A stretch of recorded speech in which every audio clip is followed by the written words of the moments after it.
Voilà, ce qu'on va faire, c'est de mettre en place le setup, l'exécutable en WinDev. Alors, comment c'est possible? Je commence d'abord par se connecter.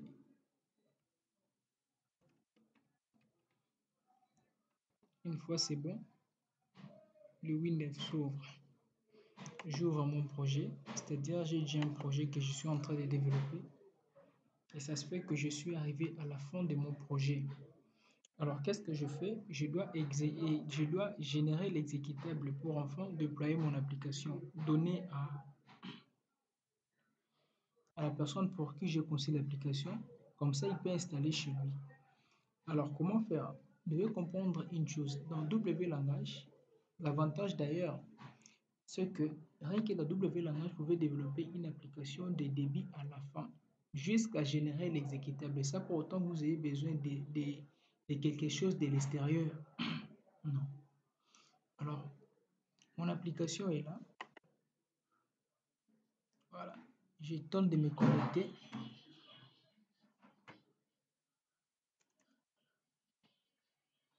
Une fois c'est bon, ça s'ouvre. Voilà, ça c'est mon application. Alors, je vais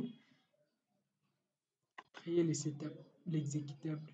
Alors, comment on crée l'exécutable avec Windows? Je viens là. On dit générer l'exécutable Windows avec 32 bits ou créer la procédure d'installation. En fait, c'est deux choses différentes. Générer l'exécutable, c'est le fait de créer l'exécutable. Créer la procédure d'installation de l'exécutable, là maintenant, c'est la procédure d'installation de l'exécutable. La manière dont ça va s'installer dans la machine. Oui. Alors, comment on fait? On commence d'abord, vous pouvez choisir 32 bits, c'est-à-dire si vous créez l'exécutable des 32 bits, ça peut tourner dans la machine de 32 ou 64. Mais par contre, si vous créez l'exécutable de 64 bits, parce que si vous venez ici, on vous donne la possibilité de générer l'exécutable de 64 bits. Là, ça ne peut pas tourner dans la machine où il y a 32 bits. Vous créez la procédure de l'installation. Il y en a plusieurs. Vous pouvez générer l'exécutable pour Linux. C'est ça d'ailleurs l'avantage de WLAN. Vous pouvez générer l'exécutable pour Linux. Donc ton application peut tourner maintenant sur Linux. Vous pouvez générer l'application sur les services Windows, ainsi de suite. Il y en a plusieurs. Voire même générer l'archive Java. Ok. Alors, qu'est-ce qu'on va faire? Nous, on va générer, bon, moi j'ai choisi 64 bits, vu que ma machine 64 bits. Alors, je commence d'abord à créer l'exécutable. Exécutable Windows 64 bits. Je dis OK. Le nom de l'exécutable.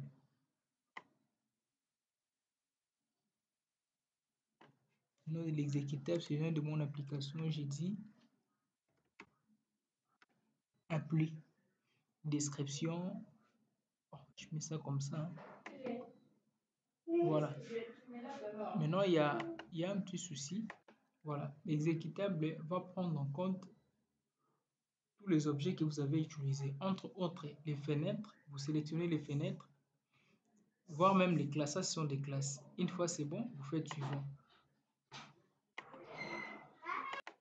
Alors ici, maintenant on vous dit composé externe. Si par exemple votre application utilise des composés externes, vous pouvez l'ajouter à partir d'ici. Mais sauf que nous n'utilisons pas de composés externes. Je fais suivant.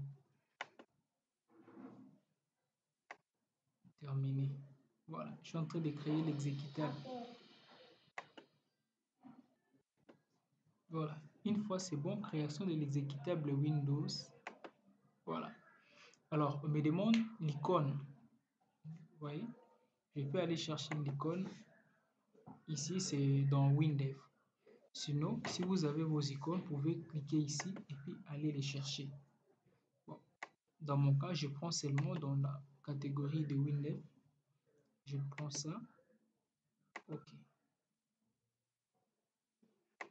OK. Voilà. Et puis, ça, c'est l'animation de l'image, l'introduction. Bon, je prends pas ça. En texte animé, bah oui. Et puis, je fais. Ça, c'est pour l'animation des textes lorsque vous lancez l'application. Alors, je fais suivant. On dit fonctionnement de l'exécutable. Décrivez les modes d'utilisation des bibliothèques principales. Intégration de la bibliothèque principale dans l'exécutable. Utiliser, utilisation externe de la bibliothèque principale. En fait, ici, je laisse ça comme ça par défaut. Pourquoi? Parce que si je dis utilisation externe de l'application de la bibliothèque principale, ça veut dire quoi? Une fois installé, pour que votre application soit installée, vous devez intégrer, télécharger ou installer la bibliothèque. Alors, pour éviter tout ça, je laisse ça comme ça par défaut. Alors, on dit décrivez les modes de fonctionnement de l'exécutable multi-instance ou mono-instance. Alors, je décoche pour cocher mono-instance. Pourquoi? Multi-instance, c'est-à-dire quoi? Vous avez des applications du genre qu'on peut ouvrir plusieurs fois. C'est-à-dire quoi? Vous voyez l'exemple de Word. Tu peux lancer Word, relancer encore Word, 4 ou 5 fenêtres comme ça. Toujours Word. Là, ce sont des applications multi-instance. C'est-à-dire quoi? On peut ouvrir cette application-là plusieurs fois, comme WinDev. Je peux lancer encore WinDev et puis ça va s'ouvrir. Mais par contre, lorsqu'on dit mono-instance, c'est-à-dire quoi? Si cette application-là est ouverte, on ne peut plus les lancer encore. Vous voyez, exemple de Premiere Pro. Lorsque vous lancez Premiere Pro, vous ne pouvez plus le lancer deux fois. Il va vous dire que non, c'est déjà ouverte. Donc c'est comme ça. Alors, moi, je veux que mon application soit mono-instance. Donc, on ne peut pas les lancer à plusieurs fois. On ne peut pas avoir plusieurs fenêtres de cette application. Dans ces cas, je pars dans le suivant. Message d'erreur, c'est-à-dire quoi? Dans les cas où il y aurait des erreurs, c'est ici que vous devez reformuler les messages d'erreur, ce que l'utilisateur doit lire pour comprendre. Par défaut, c'est ça. Contactez les fournisseurs de l'application, tout ça. Vous pouvez vous-même aussi écrire votre message. Donc, dans les cas où il y a bug, on dit macro, non, je laisse ça comme ça par défaut, je passe. Bibliothèque, pas l'exécutable pendant en compte. Bon, c'est ce qu'on a fait de l'autre côté, oui. Alors, la langue de l'exécutable, vous pouvez ajouter, il y en a plusieurs. Toutes les langues du projet, il y en a plusieurs. Ouais. Les langues en cours uniquement, toutes les langues et puis tout ça. Bon, chez moi ici, c'est français. Alors, je fais suivant. Maintenant, je dois intégrer tout ça, mise en bibliothèque. Je dois intégrer tous les composants que j'ai utilisés. Vous voyez, vous avez l'analyse qui est là. Vous avez les fenêtres ainsi que la classe. En fait, ainsi que, en fait, ce sont des classes. Hein? Ce sont des classes. La classe service, agent et puis ainsi de suite. Là, c'est ce que moi j'ai utilisé. Alors, une fois c'est bon, vous voyez, ça montre même l'endroit où ces histoires résident. Alors, une fois c'est bon, je fais suivant. Je coche le composant suivant. Alors, on dit répertoire des fichiers des données. Voilà. En répertoire de l'application ou répertoire courant. Voilà, j'ai dit répertoire des données de l'application. Là, c'est répertoire des données de l'application. Les données seront où? Voilà, il donne et puis tout ça, c'est à vous de choisir l'endroit où les données, c'est-à-dire les fichiers, là où ça sera logé. De l'autre côté, on dit répertoire de l'application ou répertoire courant. Là, de l'application. Alors, dans ces cas, si vous prenez ça, de l'application répertoire courant, en fait, ça va c'est logé là où normalement les applications, une fois installées, ça va se loger. C'est dans disque C, dans programme, je crois. Alors, une fois c'est bon, je suis suivant. Et puis là, maintenant, les informations de l'exécutable, votre société, description, copyright, email, ainsi de suite. Alors, si vous voulez aussi signer votre application. Malheureusement, je laisse tout par défaut, je passe. Maintenant, la version majeure, version mineure et puis tout ça. Format standard, numéro de la version de l'exécutable. C'est-à-dire quoi? À chaque fois que vous allez commencer à exécuter, à créer les exécutables, et la version ici, ça va commencer à s'incrémenter de 1, 2, 3, ainsi de suite. Alors, une fois c'est bon, je fais suivant, je ne touche rien. On dit mode d'intégration du framework WinDev.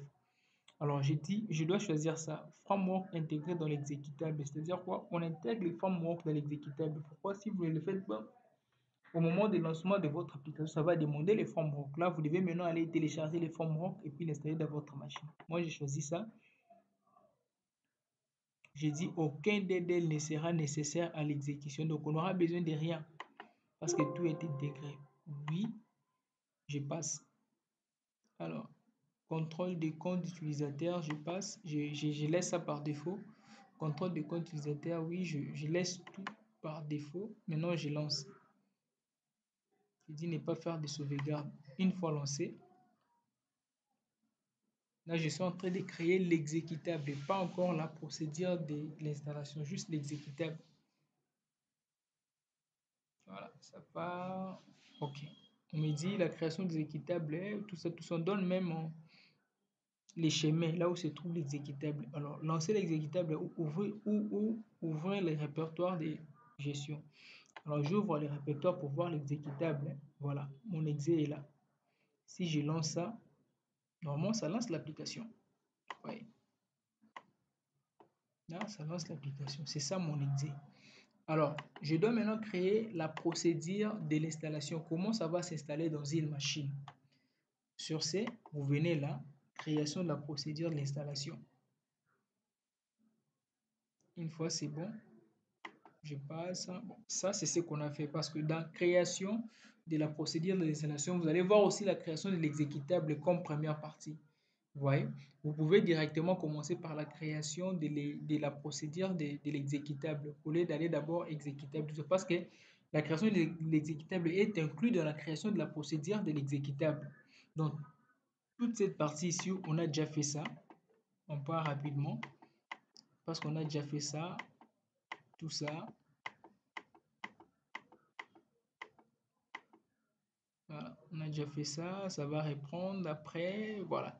C'est-à-dire quoi, je suis allé trop vite. Pourquoi? Parce qu'on a déjà fait ça dans la création de l'exécutable. Pourquoi? Maintenant, on doit créer l'installation. Vous voyez, même ça change, hein. Création de l'installation, c'est-à-dire qu'on a fini la partie 1 ici, exécutable. Maintenant, nous sommes là. Alors, je fais suivant. Installation standard. Bon, je veux que ça soit standard, hein. Installation compacte. L'installation compacte produit installateur plus petit, particulier, adapté, tout ça, vous allez lire. Mais moi, je laisse standard. Je fais suivant. Répertoire de l'installation. Voilà. Une fois installé, ça sera dans les programmes Find. OK. Je fais suivant. C'est déjà coché. Fichier installé. Voilà. On installe quoi? Vous voyez, mon exécutable est là. C'est déjà coché. Intégrer les frameworks, oui. Je fais suivant. Alors, ici, paramètres de synchronisation des données déployées. Ça, bon, je ne touche à rien. Je laisse ça par défaut. J'avance. J'avance. Installer les macros de page. Choisir des outils. Voilà, voilà, voilà. Utiliser. Afficher une licence. En fait, dans les cas où vous aviez créé une licence, là, vous venez cocher ici. Ça vous donne la possibilité d'intégrer les licences en question. Mais moi, je ne l'ai pas utilisé. Peut-être prochainement, je vais vous montrer comment on fait. Afficher, fichier, lisez-moi. Si jamais il y a aussi des fichiers, lisez-moi, les fichiers qui renseignent l'application. Alors, en tout cas, moi, je ne l'ai pas utilisé. J'ai fait suivant. Je sélectionne le tout, les outils optionnels. Et finalement, là, on vous demande les gabarits de l'installation. Voilà, il y en a plusieurs ici. Je fais suivant. Choisissez la langue, français, anglais, oui. Suivant.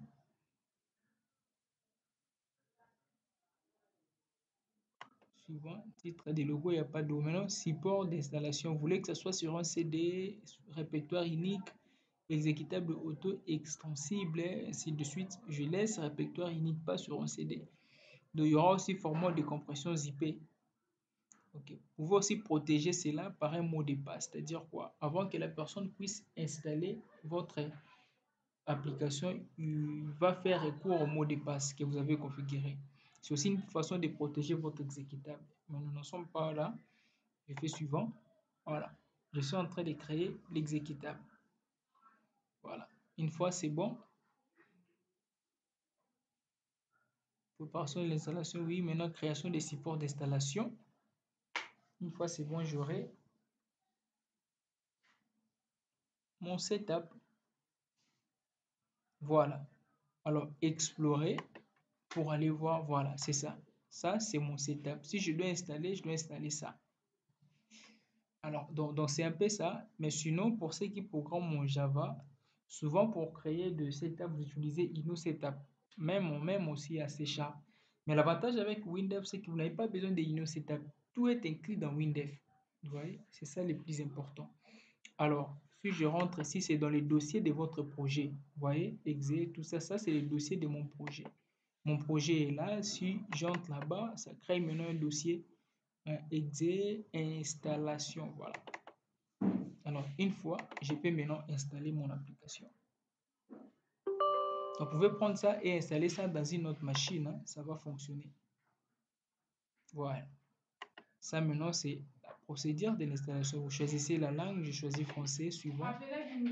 Je fais suivant, suivant. Je suis en train d'installer mon application dans la machine maintenant. Donc ce n'est plus la version développeur, c'est beaucoup plus mon application. Alors, une fois c'est bon, on dit terminer, terminer. Il lance directement l'application. Mais si vous venez dans mon bureau là, vous allez trouver ça. Bureau de mon machine, vous allez trouver ça. Il est là. Je peux maintenant lancer à partir d'ici mon application. Voilà. Donc c'est un peu ça. C'est tout ce que je voulais vous montrer. Juste comment créer les setups. C'est parmi les avantages de Windev, les avantages de W Langage. Vous n'avez pas besoin de faire appel à une autre setup. Non.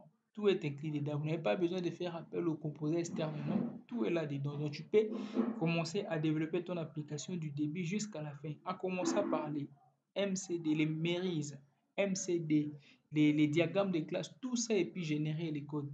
Ça, on verra ça dans nos prochaines formations. Mais pour aujourd'hui, je crois qu'on s'arrête là. Donc c'est ça.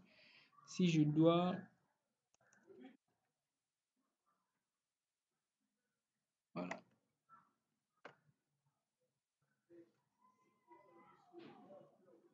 Voilà. Donc c'est ça. L'application est là. Pour aujourd'hui, on s'arrête là.